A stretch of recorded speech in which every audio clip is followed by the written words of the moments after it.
Sayani Ghosh ji.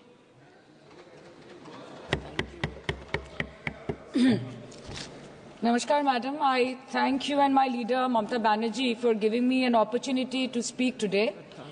And after 22 months of demanding, protesting, criticizing, shouting, the government is finally compelled to discuss Manipur and under what circumstance, when democracy is officially dead in a state of this largest democracy.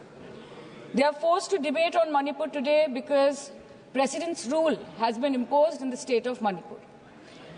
Madam, Manipur के मुद्दे पर पिछले 22 महीनों में विपक्ष ने लगातार सवाल उठाए।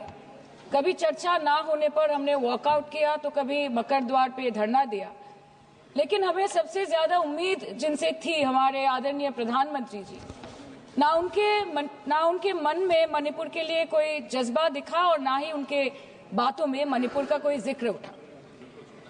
600 दिनों से ऊपर चल रही एथनिक वायलेंस मैडम, 240 से ऊपर मणिपुर के भाई और बहनों की मौत, 1500 से ज्यादा जख्मी लोग, more than 5,600 arms, 6.5 lakhs rounds of ammunition looted from police armories, करीबन 68,000 इंटरनल डिस्प्लेसमेंट, 13,000 से ज्यादा स्ट्रक्चरल डैमेज, कई लापता लोगों की डायरी, लगातार दहशत की खबरें, फिर भी सरकार ने अपनी चुप्पी मणिपुर पर नहीं तोड़ी। Madam, in the past 22 months, every individual has taken to the streets of Manipur, protesting and demanding peace.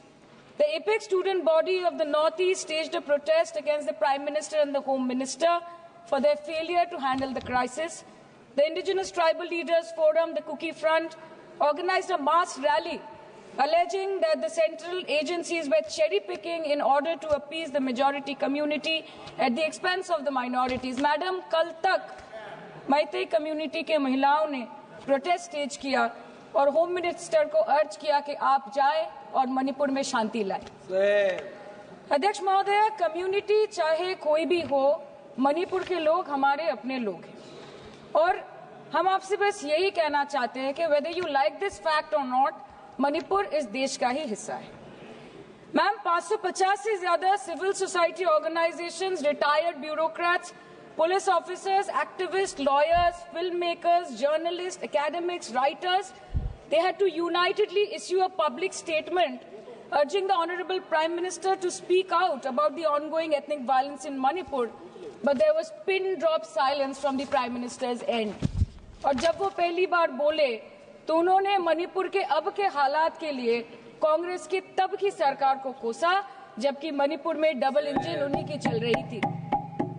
Sir, only a few empty words were spoken by the Prime Minister and not even a single substantial step was taken by the central government to handle the Manipur crisis. It was the widespread reporting of this shameful incident of public humiliation of two tribal women which led to the judicial intervention of the Supreme Court demanding accountability from the state government.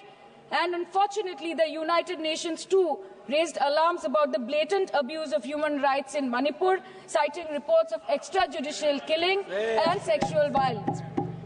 What is the point? What is the point? What is the point of discussing Manipur, madam? What is the point of discussing the budget of Manipur? Manipur has experienced higher inflation rates every month since violence broke out in the state. 70% of Manipur lives in the villages with a monthly inflation rate of 10 to 12%, the highest inflation among all states in the country. Youth employment in Manipur is at 23%. Mantri. Manipur पर इसी सदन में बार बार बातें रखी गई, नहीं रखी गई, रखी स्पीच रखी गई, गलत बात है। और गृह मंत्री जी भी, प्रधानमंत्री जी भी अपने भाषण के क्रम में वहां की स्थिति को बड़ी स्पष्टता के साथ रखे हैं। इस तरह के बयान करके, गुमराह करके, अराजक स्थिति पैदा करने के लिए जो मणिपुर शांति की ओर बिल्कुल बढ़ चुका है, उसके लिए महोदय सदन में इस तरह से क्यों बोला जा रहा है महोदय? Budget for healthcare slashed by 23% and 11.5%, and budget for education slashed by 17% and 5.6% in the past 2 years. Budget for nutrition has been cut by 25%. Social security spending for tribal communities have seen a massive cut of 47%. And price rise is bleeding every family dry, no matter what their ethnicity be. What has the Manipur budget demands of grant proposed for reducing inflation and ease supply chain for the network of the state? Approx 6,164 children between 6 months to 6 years, 2,638 adolescent girls, 232 pregnant women, 753 lactating mothers are currently living across 325 camps in Manipur. By April 2024, 554 babies were born in relief camps since the violence erupted, including 2 maternal deaths as per official data. Madam, media reports के अनुसार चुराचंदपुर के एक relief camp में 80 से ऊपर लोगों की मौत हो चुकी है, कभी ट्रॉमा तो कभी मैलन्यूट्रिशन तो कभी बीमारी से। एक 36 साल के नौजवान ने एक रिलीफ कैंप में अपनी खुद की जान ले ली। 665 days of continuous conflict assaulted the well-being of 30 lakh people of Manipur. Youth has no future. Women and children are cramped in the relief camps. Elderly says that they have no hope for the future. आज बंगाल में एक मच्छर भी मरता है तो BJP वाले वहां पे प्रेसिडेंट्स रूल बोल के चिल्लाते हैं, लेकिन जब तक आपके डबल इंजन राज्य में आपके ही मुख्यमंत्री ने इस्तीफा नहीं दिया, तब तक आपको ख्याल नहीं आया कि जिंदगी धूप तुम घनास आया। Madam, my humble question is, if president's rule was the solution, why was it not imposed months ago, when people were continuously dying and houses were set ablaze? After allowing Manipur to burn for months, today you are here with a bouquet of rosy promises. Please remember, Madam, please remember, Madam, please remember कि फिर नहीं rule जो है 66, 67 and 68 president rule जिसकी ये बात कर रही हैं, वो आइडेंटिकल बिल है जो कि इस हाउस के पास है। प्रेसिडेंट रूल पर डिस्कशन होने वाला है, इसीलिए इनको फाइनेंस बिल पर केवल फाइनेंस की बात करनी है। नो प्रेसिडेंट रूल पर बात होनी है। वो बिल यहाँ है, वो बिल यहाँ है। Madam, after allowing Manipur to burn for months, today you are here offering bouquet of rosy promises. Please remember, फिर नहीं बसते वो दिल जो एक बार उजड़ जाते हैं गालिब, कब्र कितनी भी सजाओ कोई जिंदा नहीं होता। Please remember this.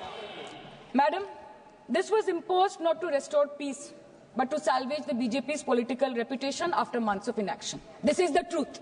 This is the truth. प्रधानमंत्री जी ने 2022 जनवरी के बाद मणिपुर में अपने कदम नहीं रखे, लेकिन इस बीच 40 बार इंटरनेशनल और 244 बार डोमेस्टिक ट्रिप्स लगाए। Amit Shah ji, honourable home minister, सिर्फ 2 बार गए। माननीय प्रतिरक्षा मंत्री 1 बार गए। माननीय वित्त मंत्री और पार्टी प्रेसिडेंट तो गए ही नहीं। There's a saying called narrow fiddle while Rome burned, अर्थात आग लगी बस्ती में, साहब अपनी मस्ती में। मैडम, सिर्फ एक ही बात बोलनी है कि पापा दूसरे देश की वॉर रुकवा सकते हैं, but why was not a second given to comfort the people of Manipur? As per Madam, महोदया, यह सदन please don't take it personally, sir. पर खड़ा होकर बोलने का नहीं है, और उनको पता नहीं है कि जब गृह मंत्री जी वहां गए, वैसे क्षेत्रों में गए, प्रधानमंत्री जी के निर्देश का पालन करने के लिए गए, और ऐसे क्षेत्रों में जहां इन लोग कभी जाने का हिम्मत नहीं किया। और वही धरती गवाह है, जब वहां इन लोगों के राज्य में जब वहां हिंसा भड़की थी, 10,000 से ज्यादा लोग मारे गए थे।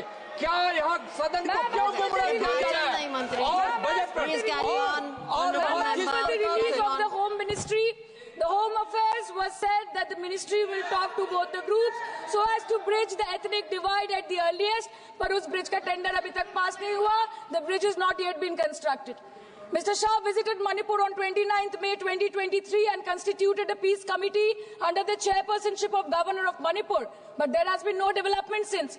बाद में देखा गया that the governor को जबरदस्ती वहां से हटा दिया गया because she echoed the voice of the people of Manipur saying that Manipur के लोग दुखी है, मणिपुर के लोग अपसेट है। उन्होंने सिर्फ मांगा था कि प्रधानमंत्री एक बार आए और उनसे मिले। इसमें इतनी गलत बात कुछ नहीं है madam. Is this the reason why the government always shies away from discussion and debate? The truth is double engine ran over the people of Manipur. The double engine, your double engine ran over the people of Manipur. And on the other hand, we have our leader, madam. जब कभी भी कहीं कोई दुर्घटना घटी, जब कहीं बस्ती में आग लगी, जब कहीं आंधी उठी, हमारी लीडर वहां खुद जाके खड़ी हो गई। और जहां खुद नहीं जा पाई, वहां पे उन्होंने अपना डेलीगेशन भेजा, चाहे वो हथरस हो या लखीमपुर खीरी, चाहे वो सिंगू बॉर्डर हो या वायनाड या वो मणिपुर हो, हमेशा वो दूसरों की उम्मीदों पर खड़ी उतरी। इसलिए हम गर्व के साथ बोलते हैं, हम गर्व के साथ बोलते हैं, हम गर्व के साथ बोलते हैं कि ये बीजेपी समस्या है, ये बीजेपी समस्या है और दीदी समाधान है। बीजेपी कटी पतंग है, ममता दी पूरा आसमान है, ये बोलते हैं हम। और अंत में मैडम मैं बस इतना ही कहना चाहती हूँ कि आप मणिपुर का बजट बनाए, सप्लीमेंट्री बजट बनाए। इस देश में मंदिर बना रहे हैं, इस देश को मंदिर बनाए, इस देश को मंदिर बनाए। नए भारत में गवर्नमेंट है पर गवर्नेंस नहीं, बजट है पर बचत नहीं, खर्च है पर रोजगार नहीं, बाग है पर बहार नहीं। ऐसे भारत को हम जानते नहीं, ऐसे सरकार को हम पहचानते नहीं। आज माननीय प्रधानमंत्री जी मॉरिशस गए, उनको हमारी तरफ से बड़ी शुभकामनाएं। एक तरफ मॉरिशस है, एक तरफ मणिपुर। मंत्री जी, यस, हाँ, एक्सक्यूज मी, चालू है, बोलिए। मंत्री जी, आपसे हम रूलिंग चाहते हैं। Madam, this is a gross abuse of the chair's indulgence. This is a gross abuse by an Minister. honorable member. No, you cannot. Who is you exceeding, cannot point fingers who at is the chair. exceeding, No, I'm sorry. Who is exceeding the I'm limit sorry. of a debate I'm sorry. on the I'm sorry. You appropriation cannot bill. say that. And I'm she sorry. is I'm sorry, indulging Minister. in This abuse is- of the indulgence that the no. chair is showing to her. No, And this Minister. is absolutely not acceptable. Raju Bishta In this ji. house, Raju Bishta, when the boliye. appropriation bill is being Raju discussed, Bishta. the rules have to be followed. Raju Bishta. Please give us a ruling on 218. Honorable member Give is us a ruling on 218. Honorable member is referring to 218. Yeah. That is appropriation. Manipur appropriation bill. This is Manipur. Madam. Raju Bishta. धन्यवाद madam. Raju Bishta. हो गया, इनकी बात आ गई है ma'am. हो चुका है आपका रिकॉर्ड, आप बैठ जाइए अब। राजू बिष्टा, धन्यवाद। हो गई बात, आ गई रिकॉर्ड पे, आ गई। राजू बिष्टा। धन्यवाद मैडम, आपने मुझे